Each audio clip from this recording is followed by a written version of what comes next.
Bienvenidos a una nueva edición de Living Pro, el lugar donde nos encontramos como la casa, el living, que es ese lugar donde uno recibe a los amigos, hace acuerdos, contratos, ese lugar neutro donde también uno vive en intimidad las cosas familiares.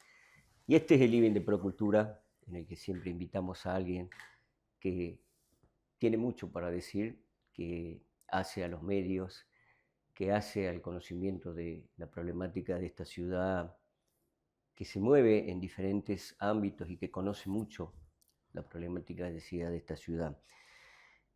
El living de Procultura siempre abre las puertas a conocer algo de la vida íntima de esta persona, sin entrar obviamente en pequeños detalles.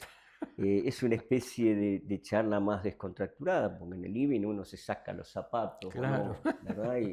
Y se pone a ver televisión, a leer, a hacer algo. Más que nada, este Living Pro digamos, consta de un menú de 4 pasos. Ah, mirá. En el primer menú arrancamos con una pequeña radiografía del invitado. En este caso, ustedes ya lo conocen. ¿Quién es Martín Grande? Un petizo de 66 años que camina por Salta. Claro, eso soy. Básicamente. ¿Y qué te diferencia del resto? Nada. Soy un ciudadano más común y corriente. Lo que pasa es que he tenido más trascendencia por los medios de comunicación y por mi pequeña participación en política, pero la verdad es que nada más. Todos creo que los ciudadanos de bien de esta provincia piensan lo mismo. La mayoría piensa en salir adelante trabajando y esforzándose. Lamentablemente los que terminan mandando son una minoría, pero bueno, minoría que no nos lleva muy bien, a muy buen puerto. Pero el resto estamos todos bien, nos llevamos bien, nos saludamos en la calle, conversamos, escuchamos. Es tiempo de escuchar, mucho. ¿Cómo es tu día cotidiano? ¿Cómo es el día a día tuyo? 5:30 de la mañana, cuando tengo ganas. Antes era siempre. Ahora es 3 o 4 veces por semana.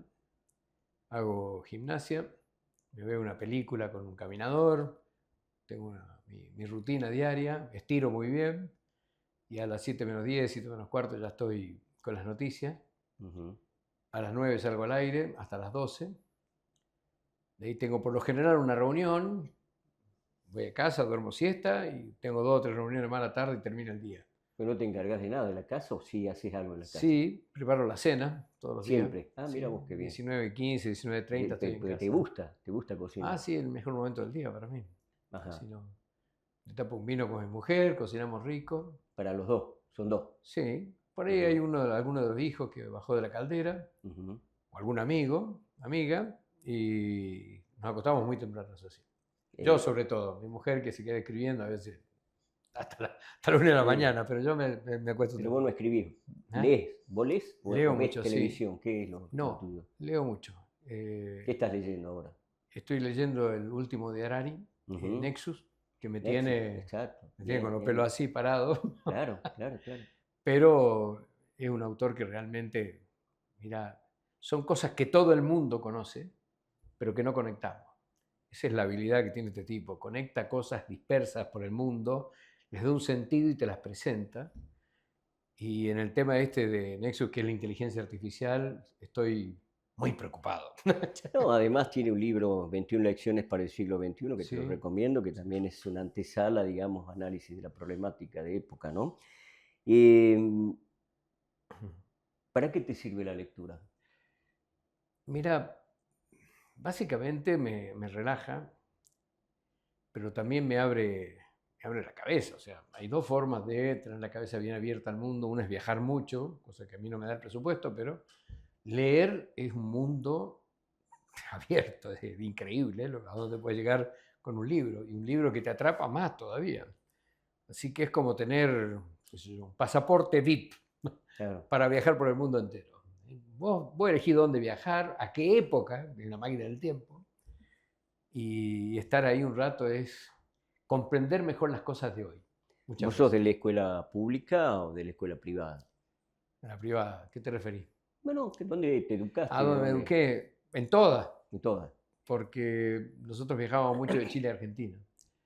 Así que Hay que recordar a la gente que tu familia tiene, mi digamos, una mamá raíz tiene chilena. toda su familia chilena. Ujú. Mi papá salteño y yo soy el único de los hijos nacido en Salta, donde hoy es el Hotel Dazzler, Sí. era la Clínica Córdoba. Bueno, soy el único que nació acá. Pero nosotros íbamos y volvíamos constantemente. Estudié en la escuela pública chilena, en la escuela pública argentina. Estudié en escuelas privadas. Me recibí en un colegio público, digamos, muy popular. ¿Y qué te dio la escuela, Martín? ¿Qué La, herramientas te la dio? herramienta fundamental de la escuela es aprender a aprender. Ujú. Y la formación de esa época era un poquitito bastante más rígida que ahora. Yo tenía profesores en el Nacional, por ejemplo, lo tuve al Cuchi como profesor, que era muy divertido y buen profesor cuando estaba en condiciones. Pero tuve un profesor que era el Negro Ramos, por ejemplo, de matemática, que un día me agarró conversando con un compañero en el aula, me tiró un borrador y me abrió el ojo. Ujú. Y llegué a mi casa con el ojo sangrando y mi mamá, escandalizada, lo llama a mi viejo, llega mi viejo, ¿quién te lo tiró? El Negro Ramos, ¡pum! Chirlo extra, digamos, en el mismo lugar que me había pegado el Negro Ramos. O sea, era otra vida, otra historia, muy distinta a lo que es ahora. Imagínate, Claro, un profesor te revolea un borrador y te abre el ojo. O sea, eso. Hoy claro. vas en cana. Y se come juicio, ¿Ah? seguro. No, no. Entonces lo echan del colegio. Sí, sí. Es tremendo. Bueno, en esa época tu papá te daba otro hoyo para que Ujú. aprenda a no interrumpir al profesor. O O sea, sea, podríamos decir que te dio valores, te dio sí, sensatez, los valores respeto. no entran a los borradorazos, digamos. Se pueden Ujú. enseñar valores de otra manera. Era como se vivía. En esa época se Y lo vivía hiciste de la así. misma manera con los hijos, con tus hijos No, no, bueno. o Nadie era tiene el otra? manual para ser papá ni mamá. Todos estamos ahí intentando hacerlo mejor y lo hacemos de buena onda. Y nos esforzamos y tratamos de lograr la mejor alquimia posible para que los chicos vivan mejor, más felices con ellos mismos. Ujú. Nosotros no, creo que es tu caso también, pero no paramos de trabajar desde que tenemos uso de razón. Yo tenía 14 años y para salir con mis amigos trabajaba. ¿Te hubieses imaginado que algún día se podía hacer televisión como esto, por ejemplo? Como No, encararlo no, de manera personal, con mucho esfuerzo. ¿Era no, no, imposible no, eso? no, no. Nosotros veníamos de una familia muy rica, la de mi mamá era una mujer muy rica. Mi abuelo era muy millonario, la casa del Club 20 era la casa de mi abuelo, mi mamá vivía ahí. Pero cuando se casó mi mamá, se casó con una persona humilde del campo, con un agricultor que alquilaba campo para Se producir. O arrendaba. sea que pasamos, nosotros no, porque nunca vivimos la riqueza, mi mamá sí, Claro. pasamos de la riqueza a la pobreza y pasamos hambre, de verdad, en algunos momentos fue muy duro. Pero eso también te ayuda a formar, creo yo, ¿no? Y hoy en día Mm, sos una persona que por lo menos, me imagino, sí. ha concretado gran parte de lo que soñaba, de lo Mm. que quería. Has tenido un medio de comunicación, estás frente a las cámaras. ¿Por qué haces lo que haces hoy? Bueno, por gusto, ya a esta edad, por gusto, Por placer. por placer, exclusivamente. No, no me hago, trato de no hacerme mala sangre, que es prácticamente imposible, pero me tomo las cosas con más soda que antes. A ver, sería entonces, sos un comunicador, sos un buscador de verdades, Sí. sos un político Mm. que se preocupa por la comunidad. ¿Cómo sería la prioridad de decir qué es lo primero de No, Martín Grande? político ya no. ¿Por qué? ¿Por qué no? No, la experiencia de la política es fea. Vos no podés, yo soy una persona sensible, de verdad, y a medida que te vas haciendo más grande, más sensible todavía. Y es muy feo ir por la calle y que alguien te putee. O sea, y en la política es una cosa así. Vos en el momento que entras a la política, ya de entrada todo el mundo te dice ladrón. ¡Ay, el ladrón! Mm, Basura y cosas peores. Se acuerdan de tu mamá, que mm. mi mamá está muerta, no quiero que se acuerden de ella. No, no, no me gusta eso. No, bajo ningún concepto, no O volvería sea, más. que te dejó una experiencia bastante complicada. Es amarga. Hay que tener ganas de hacer ¿Y te eso. dejó algo la política, experiencia, Sí, conocer. amigos, enemigos? ¿Qué? Algunos amigos tengo, los menos. De la política. Sí, los menos. Pero me dejó algo muy importante. Si vos querés conocer la miseria humana verdadera, no estoy hablando de plata, estoy hablando de miseria de alma, de espíritu, la política es el lugar indicado. para encontrar. Sí, ahí lo vas a encontrar a paladas. ¿Por qué crees que la gente se comunica? Yo escucho a través de la radio, porque no veo televisión a la mañana, se comunica mucho con vos, se Sí. comunicaba antes, maestras, jubilados. ¿Por qué crees que la gente encuentra empatía con vos, simpatía, y por qué hay otra gente que no lo encuentra?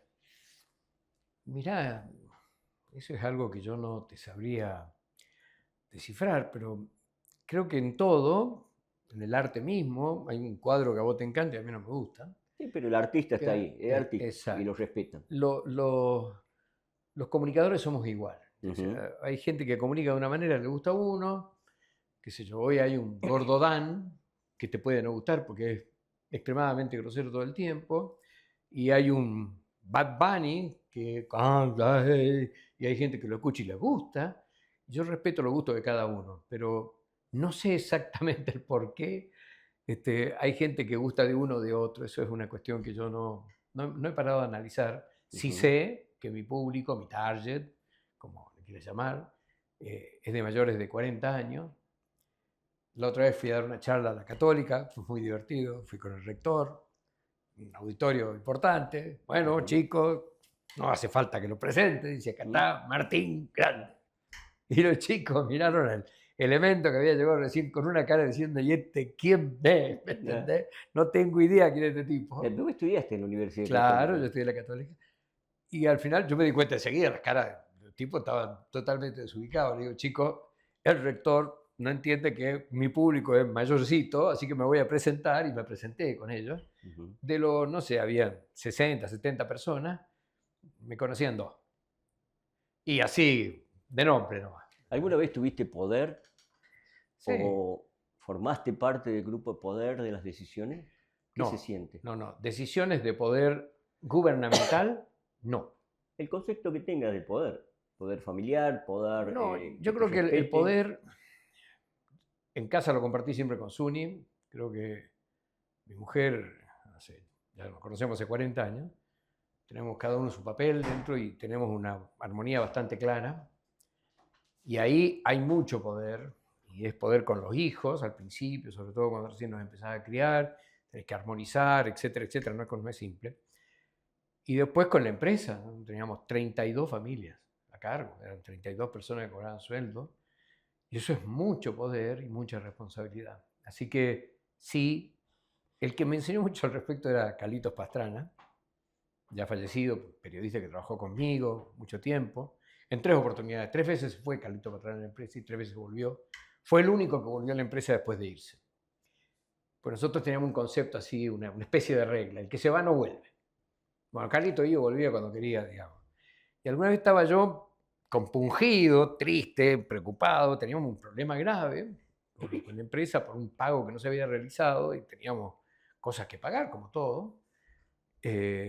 Nosotros siempre priorizamos los sueldos, y era lo primero que había que pagar, porque la gente come de eso.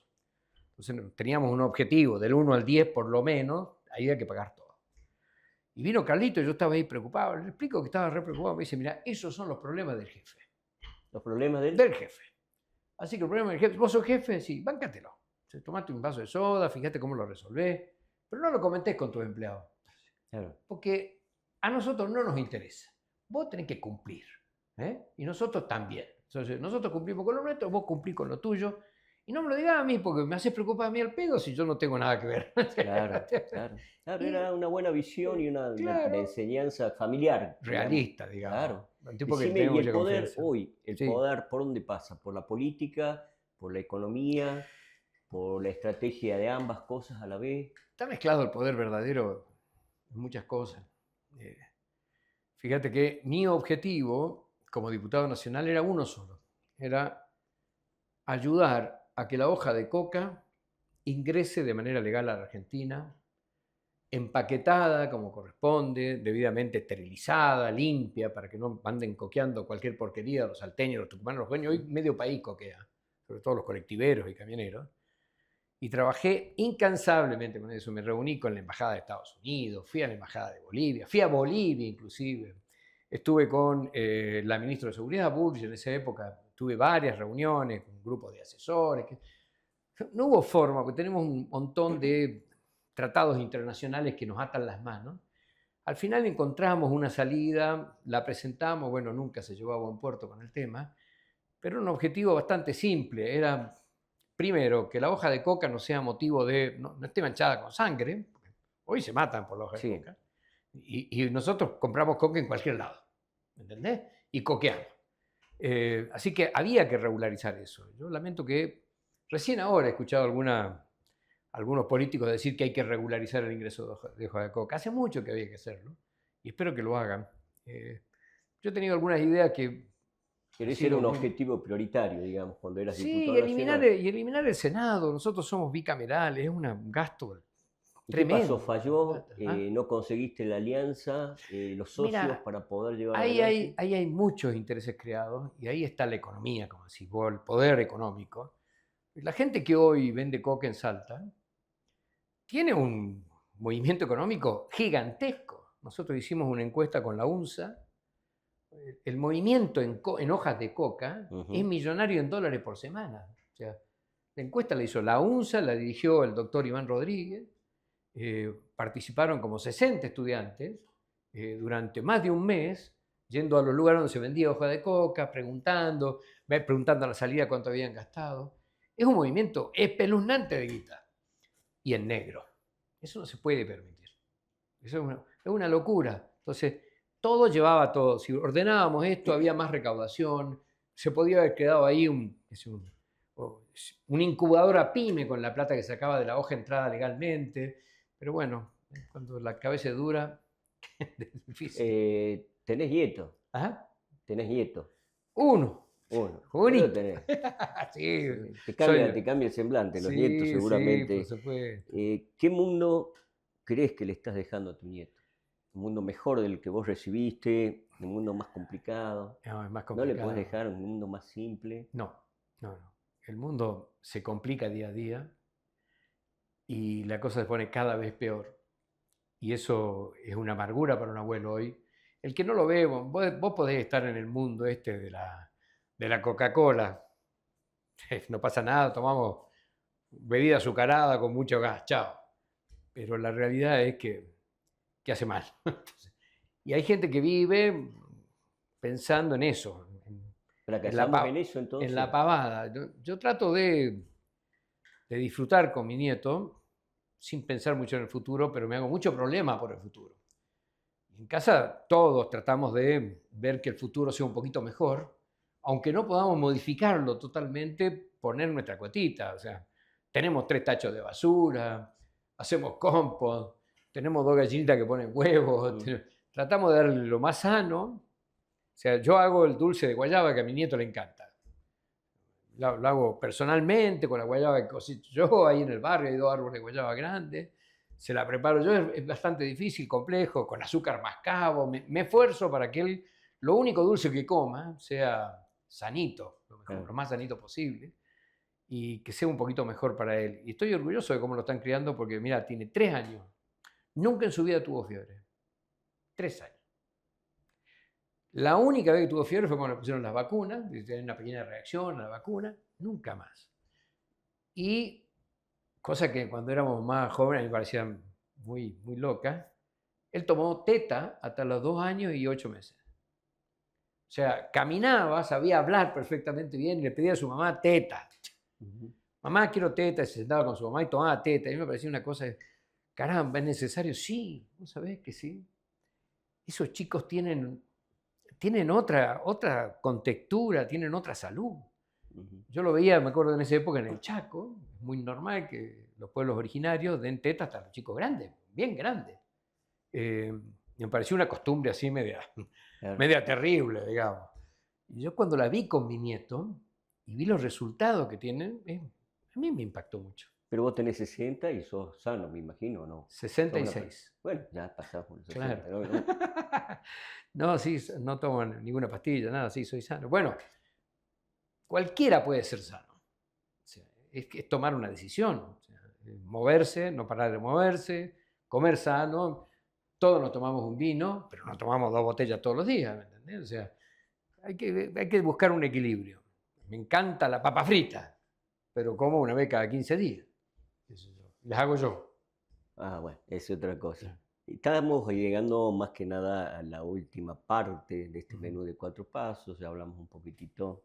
Por supuesto que esto más que nada es una especie de partecita del mundo de una persona, porque yo creo que dentro de una persona hay muchos mundos, hay muchas situaciones, hay épocas que sacan lo mejor de uno y épocas que sacan lo peor de uno, porque es natural, Claro. tenemos la perversidad también, la solidaridad. Y bueno, este living lo que intenta es invitarlos a ustedes a que conozcan un poco el mundo de cada uno de los invitados. Y ahora entramos a esta parte del menú de 4 pasos, algo muy cortito, como una ráfaga. 3 dolores, Martín, que te haya producido la época que te tocó vivir. 3. El primero de ellos es la despedida de mis abuelos, que, bueno, de uno de ellos no me pude despedir. Me dijeron que estaba bien, me fui de vacaciones y se murió esa noche. Eh, es mi abuelo Carlos y mi mamita Mama. Pero el dolor más grande, creo yo, es haber fracasado en política. Porque llegué a la política convencido, como toda persona que llega a la política, que podía cambiar las cosas. Y no pude cambiar nada. Esa es la realidad. Nada de nada de nada. Y me ofrecieron continuar en política y no. O sea, que creo que si hay algo que yo aborrezco es fracasar. Si fracaso en algo, hago una autocrítica profunda, trato de ver qué es lo que pasó. Y bueno, se nota que no sirvo para la política. eh, ¿Y el y hay que tercero? buscar. ¿Ah? ¿Y el tercero? El tercero de todos, quizás me hubiese gustado tener más nietos. Me gustaría que mis 2 hijos tengan su pareja y bueno, y tener más Una familia chicos para numerosa. disfrutar. Sí, la familia chica es un mal de esta época, de verdad te lo Estás digo. en Canal 10 haciendo televisión, Estoy en Canal 10, seguís en la en radio. 93.5, desde las 9 hasta las 12, en Canal 10 de 9 a 10.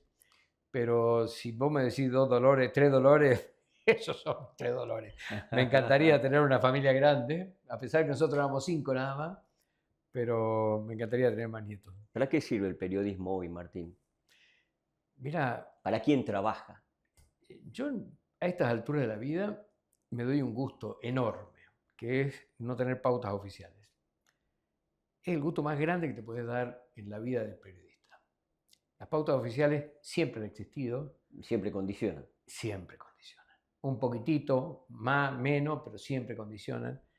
Te condicionan menos cuando sos una persona que tiene espaldas económicas con una buena cantidad de clientes privados, pero es mejor no tenerlas. Ujú. Por eso hay algunas cosas de los ingleses que son admirables. El sistema de comunicaciones público-privado que tienen los ingleses es admirable. Los tipos han logrado un equilibrio entre lo público y lo privado y respetan mucho la verdad. No importa de dónde venga, la respetan mucho y la ejercen. Así Y hay que, lectores para todos, además claro, tienen consumidores. sí, señor. Y también esta idea de, digamos, de los multimedios que se instaló en Argentina hace Sí. unas décadas atrás, que en Estados Unidos, obviamente por ahí no, o sea, vos tenés un periódico, no podés tener un canal de televisión, y si tenés un canal de televisión no podés tener una radio. ¿Es posible eso? ¿Hace bien a la Mirá, información o no? hoy cómo se mueve la cosa. Mirá dónde estamos. Acá hay un medio de comunicación. O sea, hoy con un teléfono celular y con buenas ideas, bueno, te transformás en influencer. Hoy, ¿de qué sirve la estructura de CNN o de Clarín? ¿Sabe cuántas personas se informan por el Clarín hoy? El target es arriba de 50, o sea, cada vez son menos. Esto va a una velocidad de la luz. Hoy cualquiera puede agarrar un celular y se transforma en influencer. Tiene 7, 10, 15, 150 millones de personas siguiéndolo. Sí, tiene sus cosas buenas y sus cosas malas. Australia acaba de prohibir en todo su territorio las redes sociales a menores de 16 años. Hay que cuidar a nuestros jóvenes para que se formen de otra manera. Pero los tiempos que corren, esto del multimedio, Ya parece un mal chiste. Son enorme cantidad de personas que trabajan, que son una erogación gigantesca y llegan a Vos un pensás público a veces limitado. que se descentralizó, entonces hoy Sí, todos sí, tienen sí, parte, sí, digamos, el sí, poder sí. de comunicar desde Todos cualquier tienen lugar. poder, sí. ¿Existe la grieta o son dos maneras de pensar que no tienen un argumento verdadero, una razón de existir o la incapacidad de ponerse de acuerdo en las cosas importantes? Los fanatismos siempre son incompatibles. Porque en nombre de Dios matamos, en nombre de Dios quemamos mujeres que eran brujas, en nombre de Dios se hicieron un montón de cosas. Los fanáticos, no importa de dónde vengan, nunca se ponen de acuerdo. Robertino, es así. La grieta no es una grieta, hay un fanatismo extremo y estamos propensos a ser violentamente fanáticos. O sea, hay familias que se han roto con esto del kirchnerismo y de los liberales y qué sé yo, son cosas horrendas. A mí me gustaría que los políticos, la otra vez vi una entrevista que estaban haciendo a Kicillof, ¿cuál es tu propuesta? Está bien, critícalo a Milei. Ahora, ¿cuál es tu propuesta para...? ¿Y qué contesta Kicillof? Todavía no la tenemos, pero lo estamos buscando. O sea, no puede ser que eso sea natural. Debemos volver al diálogo. Parece que el diálogo no vende. Acá lo que vende es la puteada. Entonces, todo el mundo putea por aquí, por allá, y eso tiene más vistas en las redes Claro. y más rating en la tele. Y eso no se corrige de la noche a la mañana, Roberto. Hay mucha educación por detrás para nosotros. Como estamos en el living, yo le voy a pedir un poquito de agua, porque me Yo agarró. estoy Si bien. estamos en el living, no hay problema. Ujú. Esto sí, me quedé pensando en lo que Sí. decías, Martín, esta compatibilidad, podemos pensar diferente en la pluralidad, pero pareciera que siempre hay una imposición del pensamiento único, ¿no? Y muchas veces a través de los medios, porque vos ponés, si tenés un sistema de cable en algún lado, También ¿viste? eso pasa. Siempre está la misma noticia instalada, ¿no? Ujú. Pareciera que los medios muchas veces manejan la agenda de lo que la gente tiene que ver, pensar y discutir. Por un lado, esa es una lectura. Sí. Por otro lado, la gente, como vos decís, ya no lee diarios, no les interesan los medios, hay una suerte de reticencia a informarse, quiere buscar otro tipo de entretenimiento y valores. ¿Cuál es tu versión respecto a eso? Mira, oponerse a lo que la sociedad pide es de necios. O sea, si vos querés tener un programa para comunicar, tenés que comunicar de la manera que la sociedad pide que le comuniques. No vas a conformar a todos, pero la idea es conformar al mayor grupo posible. A la mayor franja etaria, sean ricos o pobres y qué sé yo. Así que vos tenés que amoldarte a lo que pide la sociedad, no queda otra. Vos, la quijotada de hacer, qué sé yo, un programa extremadamente correcto para enseñarte a pensar, más encima tomarte esa atribución de pensar que vos estás enseñándole a pensar a los demás, eso ya quedó afuera. O sea, la gente elige todos los días, todos los minutos, todos los segundos, qué carajo mira y qué ve. Y si quiere ver tele o si quiere ver el celular. Fíjate, hoy tenemos una crisis en el comercio. ¿Sí? Es una crisis terrible, un montón de comercios que están cerrando. Sin embargo, el comercio electrónico vendió del año pasado a 183% más. O sea, el comercio electrónico está fundido. El comercio normal, el natural, está Tradicional. fundido. El tradicional. Pero el comercio electrónico está pum para arriba. Entonces vos decís, ¿por qué sigo teniendo un negocio que vende platos y ollas a la calle? Si lo que tenés que hacer es meterte a las redes, cerrar el negocio y Claro. vender por las redes las cosas. Empaquetar, correo y chao. Claro, pero no podés ir contra lo que la sociedad pide, ni comunicando, ni vendiendo, ni nada. O sea, la sociedad tiene un ritmo propio, tiene una impronta propia que hay que saberle entender. El que la sabe entender, Claro. triunfa. O sea que la ciudad del futuro sería una ciudad con pocos negocios. Sería más o menos No así. deberían existir ya. Ya O sea, no. No. O sea, el negocio está en Internet. Pero Todo. escúchame, yo estoy presupuestando constantemente cosas y ya tengo mis grupos de empresa que hago Claro. clic, mando y se acabó y me contestan en 2 minutos. Y bueno, si hay una necesidad muy grande, compro más cerca porque necesito las cosas ya. Y si no, espero 2 días, me llega por correo. Claro. Leí el otro día de que, y comentaba también, por ejemplo, Bill Gates, Mark Zuckerberg, o sea, no podrían haber nacido en la Argentina. Bueno, pero nació Galperín. Lo que vos estás hablando Ahí está bueno esa es el comparación. desarrollo de un sector en particular, de una zona en particular de Estados Unidos, donde la innovación era premiada. Acá la innovación no era premiada, era hasta perseguida, te diría yo. Bueno, cuando acá hubo un poco de condiciones y un tipo que entendió lo que la sociedad quería, desde un garage formó Mercado Libre. Y hoy es una bestia que cuesta 8.000 millones de dólares. Hay otros más, te digo, ¿no? Hay Sí, otros los más. fundadores de Sí. Apple también empezaron en un garage. Sí, pero este tipo en Argentina, esa es la diferencia. Sí, pero la diferencia es Sí. que generaban innovación Claro, para todos, claro, no para efectivamente. el bolsillo de su empresa. Ahí hay una diferencia. Sí, efectivamente, ellos crearon el gran cambio fue la computadora, que era solamente para empresas, que Sí. pase para la gente. Ese fue el meollo del asunto. Pero este tema también.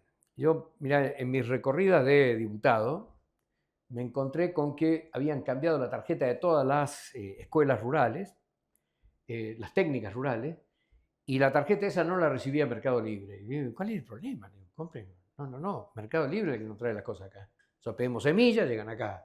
Pedimos un arado cincel y llega acá. O sea, nosotros no podemos usar otra cosa, tenemos que comprar en Mercado Libre porque nos llega acá, al medio del Chaco salteño, y en 5 días.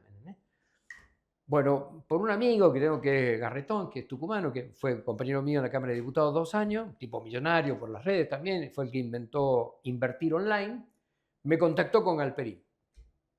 Me dio el teléfono a Galperín. Le mandé un mensaje, le expliqué, saqué la foto de la tarjeta ahí en el Chaco, ¿no? Saqué la foto de la tarjeta y mandé. En 5 minutos me dijo, no puedo creer, ya lo arreglo. A la media tarde, habíamos terminado de comer, llegó el mensaje, prueben la tarjeta. Y andaba. Perfecto. Claro.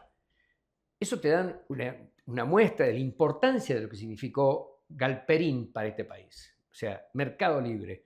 Porque Amazon y todo lo demás puede funcionar, pero no vende las cosas nuestras. Y las cosas nuestras también son importantes, para muchos. Desde el dulce de leche hasta el arado cincel. Y hasta libros, ¿no? Claro, por supuesto, exactamente, está libre.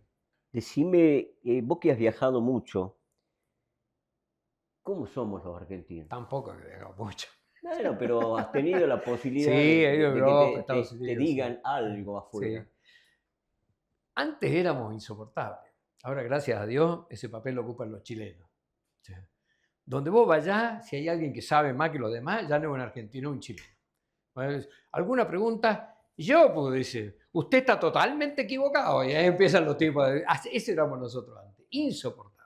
Vos decías que era argentino, ya la cagabas de entrada. ¿Y ahora? Ahora ya puedes ser argentino pobre tipo, te dicen, vos sos el de Messi, bueno, ya te tratan como pobre tipo. Antes eras insoportable porque te creías la bomba de hule. Ahora por lo menos ya somos más humildes, parece. ¿Y los salteños, vos que has estado viviendo también en Buenos Aires y alternando? Mira, los salteños son muy cerrados, muy tradicionalistas. Normal, somos un valle.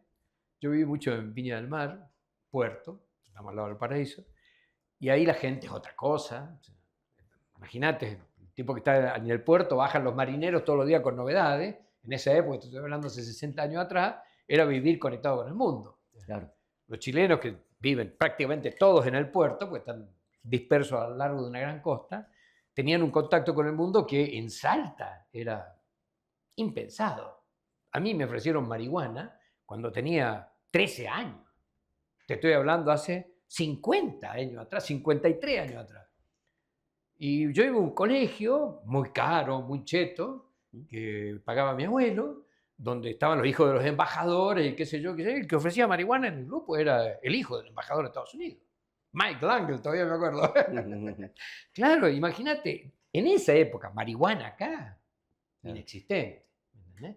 Después llegaron todas las porquerías acá, pero en esa época, cuando yo empecé a hacer periodismo, acá la gente se drogaba con psicofármacos. Sí, hicimos una investigación al respecto y todos le metían al psicofármaco, no había ni cocaína, rarísima la cocaína, muy en el lumpen, ahí en la zona del Bajo, esa zona, pero la gente normal, digamos, la gente que estaba en el trabajo cotidiano y se drogaba con psicofármacos. Esa era la droga de esa época. Así que imagínate, era una vida totalmente distinta. Acá, rodeado de montaña, la cosa demora en cambiar, mucho. ¿Prefiere el salteño o es una persona poco confiable? No, para mí el salteño es una persona maravillosa. Acá he hecho los mejores amigos. Ujú. Bueno, mi novia es de acá. Me costó conseguirla, ya me iba, te digo, ¿no? Ah, te iba. Estaba por aceptar un contrato en Buenos Aires.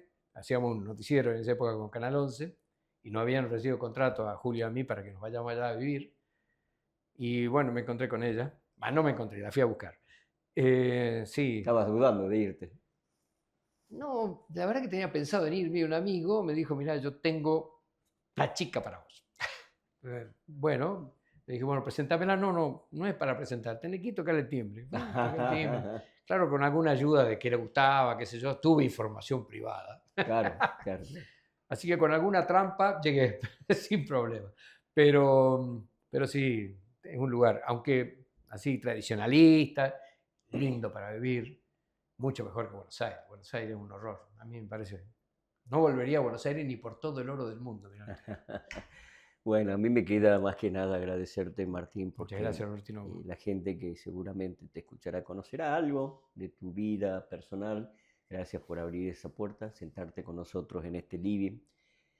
Es también parte, digamos, de lo que es nuestro mundo, nuestra historia, porque vos formás parte de la historia de los medios, te reconocen también en la actividad política. Sos una persona que no dice no voy porque no me interesa, sino que siempre has encarado. ¿Sos feliz, Martín? Sí, sí. Ya el colmo de la felicidad fue mi nieto. O sea, ya con eso, ya estoy listo para partir. Bueno, pero todavía se va de acá, pero no es que se va Sí, sí, de esta vida. sí. Gracias, Un Martín, placer, y Robertino. muchas gracias a ustedes porque el living de la casa siempre se llena de estas conversaciones que enriquecen, no el conocimiento, porque acá no estamos enseñándole nada a nada, sino vivencias de vida, que es lo que le falta a esta época, ¿no? Una memoria de lo vivido. Así que, bueno, gracias y nos vemos la próxima. Buenas, ¿cómo están? Bueno, hoy venimos para invitarlos a un ciclo de charlas que queremos armar acá desde Procultura Salta, relacionado a la inteligencia artificial.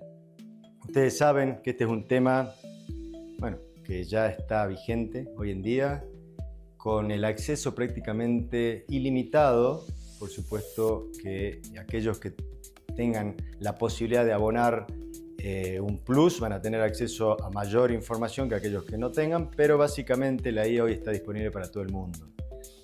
Nosotros nos preguntamos desde esta nueva tecnología que viene a invadirnos, que ya nos invadió, que estamos en pleno auge, que nuestros hijos la usan para realizar sus estudios, sus trabajos, nuestros empleados la usan para realizar nuestros informes. Entonces, lo que queremos plantear son algunas cuestiones no solo éticas, sino también cuestiones que van desde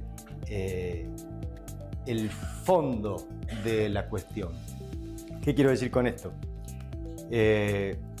Los nietos, nuestros nietos, los hijos de nuestros hijos, van a nacer ya con esta tecnología.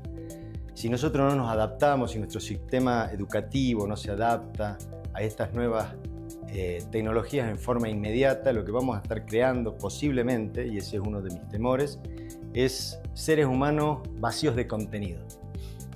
Pensemos que absolutamente toda la información que deseemos tener va a estar accesible en segundos. ¿Cuál va a ser entonces la motivación para poder leer, para poder estudiar, para poder reflexionar sobre cuestiones importantes de la vida, cuando en realidad tenemos prácticamente cualquier pregunta que hagamos, la respuesta? Tenemos que saber que la IA no es tan imparcial como se dice. La IA tiene sesgos. La IA no va a responder a nosotros de una forma. La misma pregunta al africano se la va a responder de otra manera y al musulmán de otra. ¿Qué quiero decir con esto? Que la IA sabe desde dónde estamos preguntando y sabe cuál es nuestro entorno y en función a eso nos responde. Las respuestas de la IA no son verdades universales y entonces hoy en día se está trabajando como que lo fueran, como que todo lo que nos dice es verdad, esto no se chequea, prácticamente se da por verdadero, y esto es un riesgo muy grande sobre todo yo lo veo en el sistema educativo. Nuestros hijos ya saben utilizar esta tecnología. La pregunta es si nosotros lo tenemos que capacitar a ellos para que la sepan usar de una forma correcta, o si lo que tenemos que hacer es formar seres humanos que no permitan que se pierda aquello que nos caracterizó siempre como ser humano, digamos, ¿no? Frente a esta tecnología. Que no seamos simplemente, o que no nos convertamos simplemente en usuarios en donde todo lo que nos llega desde este lugar lo damos por cierto y actuamos en consecuencia. Creo que estamos ante una herramienta muy poderosa. A mí me fascina, yo no tengo absolutamente nada en contra de esta tecnología, me parece que nos va a permitir realizar todas las cosas que nosotros ya hacíamos de una manera mucho más ágil, mucho más rápida e incluso mejor. Pero sí me preocupa que esta tecnología esté al alcance de personas que no tengan la posibilidad de reflexionar sobre esto, sobre lo que es esta tecnología. Entonces, yo principalmente, mi mayor temor es la IA y el sistema educativo. Esa sería quizás una de las primeras charlas que tengamos. Después podemos vincular la IA con absolutamente todo, la IA y el capitalismo, la IA y la religión, etc. Yo estoy trabajando sobre estos temas. Yo digo que si hay un lugar desde donde debemos preguntarnos todo esto, ese lugar es la filosofía. Creo que es un problema filosófico, sin ningún lugar a dudas. Y desde ahí plantearnos absolutamente todas aquellas cuestiones vinculadas con esta herramienta. Mientras sea una herramienta, vamos a estar bien. El tema es que por el poder que tiene esta herramienta, no va a ser solo una herramienta. Y ese es mi mayor temor. Creo que tenemos que pensar desde la ética del ser humano. Ninguna herramienta tecnológica la va a tener en cuenta. Eso solo lo podemos hacer nosotros. Y nosotros tenemos que formar a nuestros hijos, a nuestros nietos y a los seres humanos que vengan para que nunca pierdan esa mirada que nos caracteriza a nosotros, para que el día de mañana no nos volvamos simplemente un robot que repite lo que nos dicen las tecnologías. Bueno, hay mucho para hablar, seguramente van a tener ustedes sus propias opiniones formadas y de eso se trata. Queremos conversar con ustedes, queremos crear una mesa de diálogo de donde surjan ideas, que podamos plasmarlas, que las podamos desarrollar, trabajarlas y quizás elaborar, ¿por qué no?, un texto que se pueda ir trabajando en otros niveles para tratar de alguna manera menguar los efectos negativos que pueda tener la IA en nuestro mundo. Así que los esperamos. Gracias por su tiempo y hasta la próxima.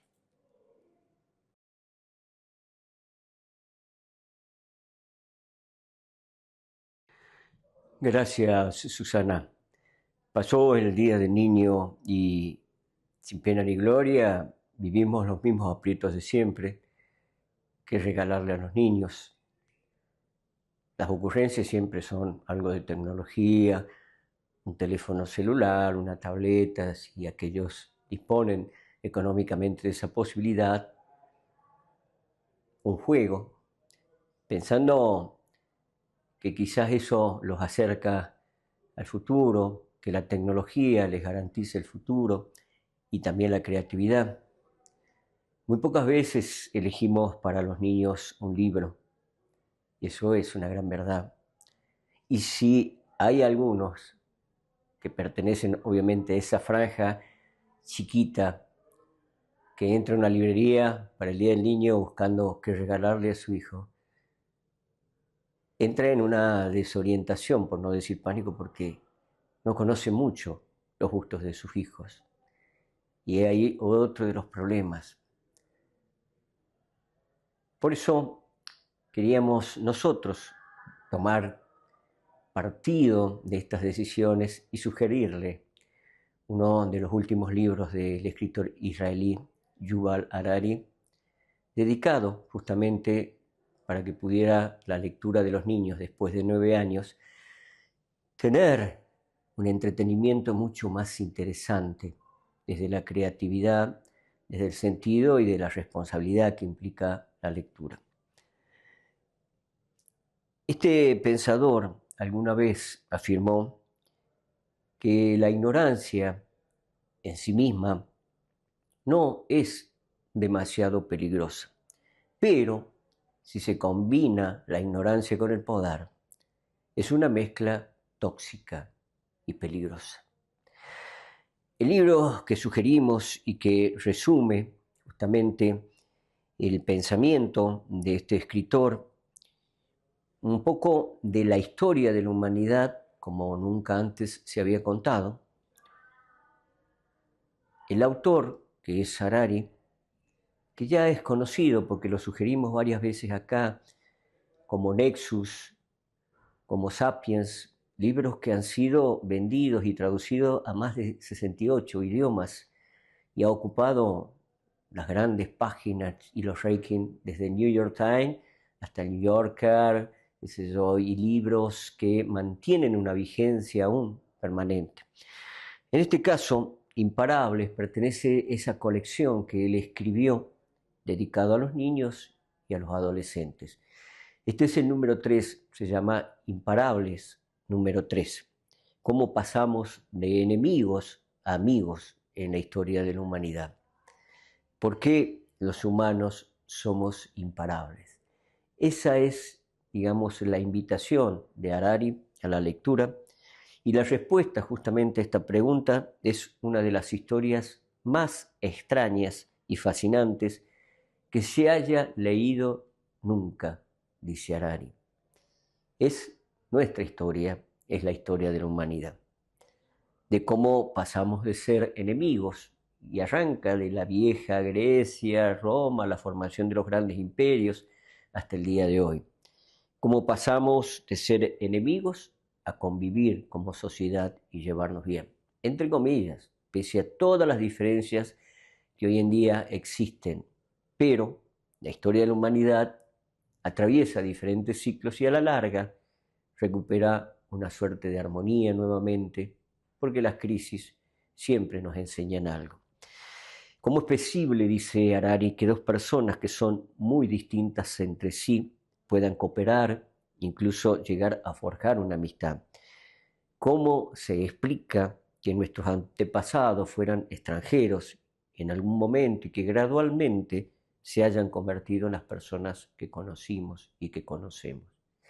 Y me estoy acordando un poco del último documental realizado por un cineasta israelí palestino que ganó el premio Oscar al mejor documental, que yo creo que es el mejor ejemplo de esto que estamos hablando, de que la amistad y los sentimientos trascienden cualquiera de estas fronteras. El libro, Imparables 3, es un libro que ayudará a los niños a descubrir por qué todas las personas, los países, los idiomas y las religiones son diferentes, a cómo eran antes en un viaje que recorre el desarrollo humano desde nuestros antepasados hasta llegar a nuestros días, a lo que ahora somos. Imparable, decíamos, es la serie de libros dedicados por Yuval Harari a los niños. Imparable 1, 2 y este es el número 3 que acaba de salir. Son 192 páginas de editorial Debate que sugerimos. Tiene unas bellísimas ilustraciones de Richard Zaplana Ruiz, o sea que tiene muchos elementos que a los niños les puede divertir. Este tercer volumen, decíamos, recorre el desarrollo humano desde nuestros antepasados, una obra completísima de cómo evolucionó y floreció la sociedad humana.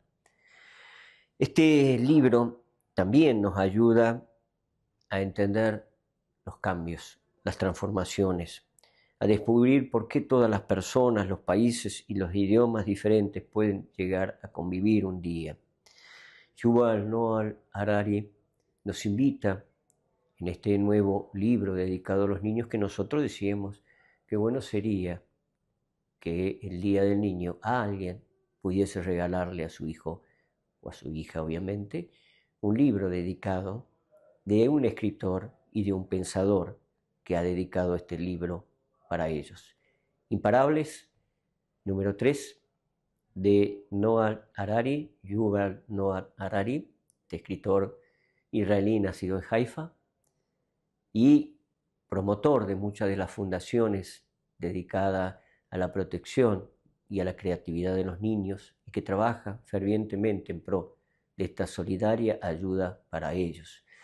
Es nuestra invitación en esta vuelta de página para que si se les ocurre, si recapacitan de que no estuvo bueno el regalo que hicieron en este último día del niño, tengan una oportunidad para rectificar ese pequeño error con este gran libro de Yuval Harari.